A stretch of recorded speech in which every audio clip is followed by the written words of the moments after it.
Hello students, this is a video tutorial on MS Word.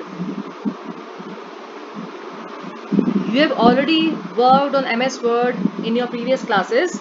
Now as you can see in this MS Word file, there are some paragraph written on the topic Montfort School, and a heading Montfort School is also given on the top.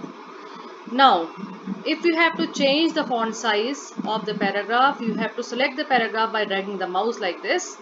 Just see here, and then you can change the size of the font and the font style from here. Suppose you want to change the heading font, you can specify the font size. After selecting the text, you can specify the font of the heading. So these are the tools for changing the font size and font style. If you want to change the font color, you can see this is a tool for font color. So you can select any color from here to apply to your text. Okay, now suppose if I want to select this text and change its color to red, so the color will be changed to red.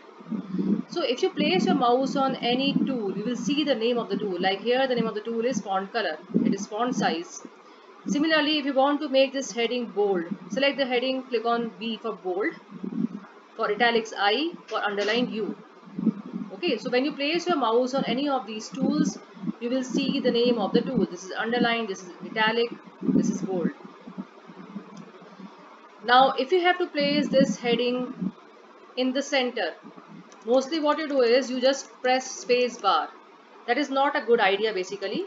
So for that you can select the heading. There are 4 alignment buttons. This is left align, center align, right align and justify align. So to place it in the center, we have to click on center alignment button. Now you can see this heading is in the center. Okay, now by default all the paragraphs are left align. Now you can see this left align button is already selected. That means by default we are working in left alignment.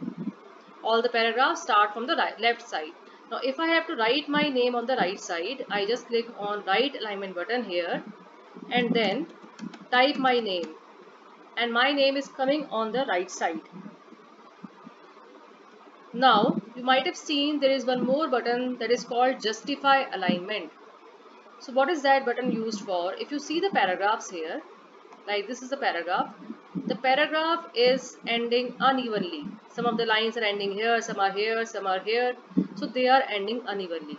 So if I select this paragraph and I click on justify align, now you can see all the paragraph lines are evenly distributed. This is justify align. So by default, select the paragraph. By default, the paragraphs are left aligned like this.